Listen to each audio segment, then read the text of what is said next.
Bismillahirrahmanirrahim. Welcome our YouTube channel with another video. So today I am discuss about atom. मैं आज आप लोगों को एटम के बारे में बताऊंगा कि एटम क्या है। और पिछली वीडियो में हम लोगों ने मैटर के बारे में पढ़ा था। अगर आप चैनल पर नए हैं तो हमारे चैनल को सब्सक्राइब करें, बेल आइकन दबाएं और ताकि आने वाली वीडियोस आप तक पहुंच सके। तो मैं पहले आपको मैटर के बारे में थोड़ा सा डिस्कस कर देता हूं कि मैटर होता क्या है और उसके बाद एटम पर आते हैं। मैटर वो चीज़ है जो स्पेस ऑक्युपाई करे और उसकी मास हो। स्पेस ऑक्युपाई मतलब क्या? जो जगह घेरे। जैसे आप इस मोबाइल में मेरी वीडियो देख रहे हो तो ये क्या है? ये मोबाइल जो है ये एक मैटर है। कैसे मैटर है? क्योंकि वो एक जगह भी घेरता है और मास भी है। इसी तरह मुझे देखो, जैसे मैं खड़ा हुआ हूँ तो मैंने जगह घेरी हुई है, मेरा मास भी है तो मैं मैटर हो गया।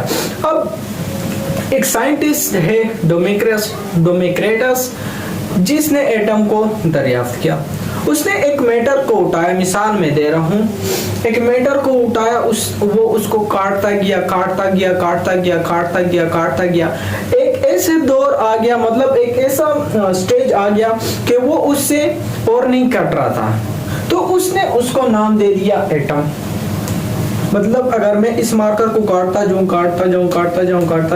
एक ऐसा स्टेज आ जाएगा कि ये मुझे नजर भी नहीं आएगा और ना और कटा जाएगा, तो उसको हम एटम कहेंगे। और ये एटम का जो वर्ड है ये ग्रीक एक वर्ड से ड्राइव हुआ है, जिसको कहते हैं एटोमस।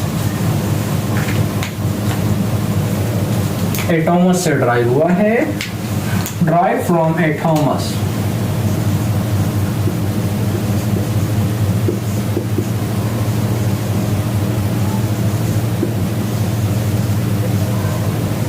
Which means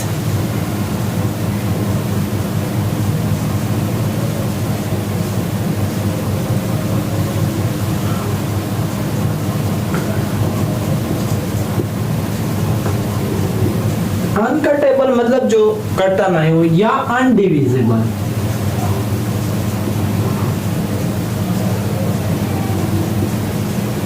अनडिविजिबल। ये एटम का वर्ड जो है ये ग्रीक के एक वर्ड एटोमस से ड्राइव हुआ है, जिसका मीनिंग है इंडिविजुअल, यानी हम उसको देख नहीं सके ना और काट सके। अनकटेबल, जिसको हम काट ना सके। अब मैं एटम की जो है डिफिनेशन लिखवाता हूँ। एटम का definition: the smallest particle of substance that can not be break down chemical. मतलब उसको हम जिस तरह इंडिविजुअल या अनकटेबल, उसका यही मकसद हो गया। अब एटम जो है बेसिकली ये तीन चीजों से बना हुआ है, जिसको एटम जो है वो कंपोज हुआ है तीन चीजों से। तीन सब एटॉमिक पार्टिकल है, जिसको प्रोटॉन, इलेक्ट्रॉन, न्यूट्रॉन कहते हैं। अब मैं उसका लिखता हूं। Atom are compose of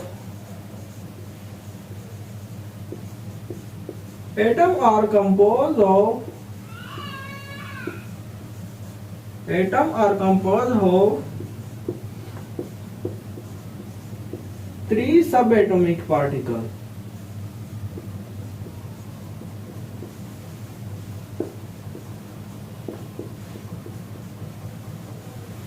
atom are compose of three subatomic particles, जिसमें इलेक्ट्रॉन, प्रोटॉन, न्यूट्रॉन है।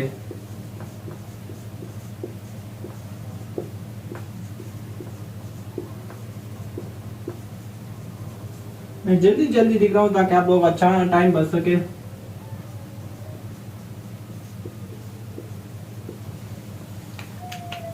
एटम जो है वो कंपोज हुआ है थ्री सबएटॉमिक पार्टिकल से, जिसको proton, neutron, electron, proton, neutron कहते हैं। अगर आप इसको उतारना चाहें तो आप जल्दी से उतार लें, ताकि मैं फिर आगे आप लोग कंटिन्यू कर सकूं।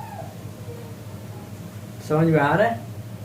अगर कोई सवाल हो, कुछ भी समझ में नहीं आ रहा हो तो कमेंट बॉक्स में ज़रूर बता दीजिएगा और इंशाल्लाह रिप्लाई देंगे, ताकि आप लोगों को समझ आए। इसको मिटाता हूँ और आप लोगों को थोड़ा और समझाने की कोशिश करता हूँ।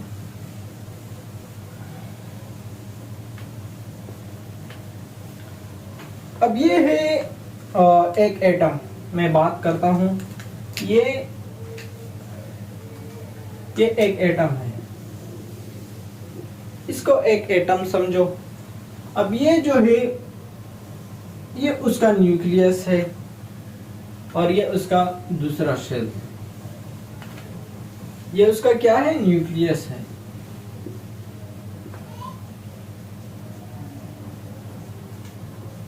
क्या है उसका? न्यूक्लियस। अब इलेक्ट्रॉन जो है, इलेक्ट्रॉन को हम नेगेटिव चार्ज से शो करते हैं। उसको जो हम उसको चार्ज देते हैं तो नेगेटिव से शो करते हैं। इलेक्ट्रॉन को जो हम शो करते हैं तो नेगेटिव चार्ज से शो करते हैं। किससे शो करते हैं? नेगेटिव से। अब प्रोटॉन जो है उसको हम पॉजिटिव से शुरू करते हैं, मतलब उसको साइन पॉजिटिव से करते हैं और लिखते हैं। और न्यूट्रॉन जो होता है वो ना न्यूट्रल होता है, ना तो उसका पॉजिटिव चार्ज होता है ना नेगेटिव होता है।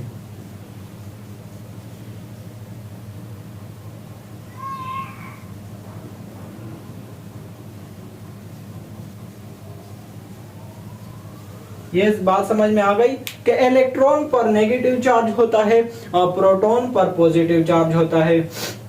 अब ये समझ में आ गया होगा। अब हम इसके अंदर वो देखते हैं। न्यूक्लियस के अंदर जो होता है न्यूट्रॉन होता है, प्रोटॉन होता है। प्रोटॉन का आप लोगों ने पढ़ा, प्रोटॉन पर कौन सा चार्ज होता है? पॉजिटिव। इलेक्ट्रॉन पर कौन सा चार्ज होता है? नेगेटिव। और न्यूट्रॉन पर कौन सा चार्ज होता है? कोई चार्ज नहीं होता। अब न्यूक्लियस के अंदर कौन से पार्टिकल होते हैं? दो, एक न्यूट्रॉन, एक दूसरा प्रोटॉन।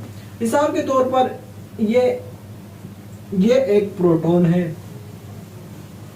मैं इसको प्रोटॉन को ब्लू से लिखता हूँ, न्यूट्रॉन को रेड से लिखता हूँ। सही है, ताकि आप लोगों को समझ में आ सके। इस पर कोई चार्ज नहीं। अब जो है ना, अब इसके साथ दूसरा वो प्रोटॉन जो है, अब तीसरा है। अब फिर जो है ना इसके साथ इसका फिर है, और फिर यहाँ पे मैंने थोड़ा उल्टा उल्टा बना दिया, थोड़ा सही बना देता हूँ। ये हो गया पॉजिटिव, ये हो गया नेगेटिव। सॉरी, अब जो है ना ये हो गया पॉजिटिव, ये हो गया न्यूट्रल, ये हो गया पॉजिटिव, ये हो गया, सॉरी यार बार बार मार्कर गिर रहे हैं, ये हो गया न्यूट्रॉन। मतलब न्यूट्रॉन पर कोई चार्ज नहीं होता। अब इसका ये जो आउटर शेल होता है, इसमें इलेक्ट्रॉन होता है। एक इलेक्ट्रॉन यहाँ पे होता है, एक यहाँ होता है और एक यहाँ होता है। और ये इलेक्ट्रॉन जो होते हैं ये एटम में मूव करते रहते हैं। और अभी फिलहाल के लिए यहीं तक काफ़ी है।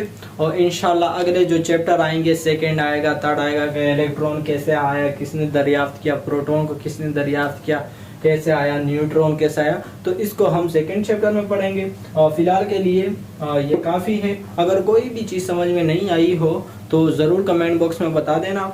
और अगर इस लेक्चर में कोई कमी हो, गलती हुई हो, कोई भी चीज़ आपको अच्छी नहीं लगी हो तो ज़रूर बता देना, ताकि अगली वीडियोस में हम इसको सही कर सके, अपनी गलती से सीखे हम, और अगले लेक्चर में इसको सही कर सके इंशाल्लाह।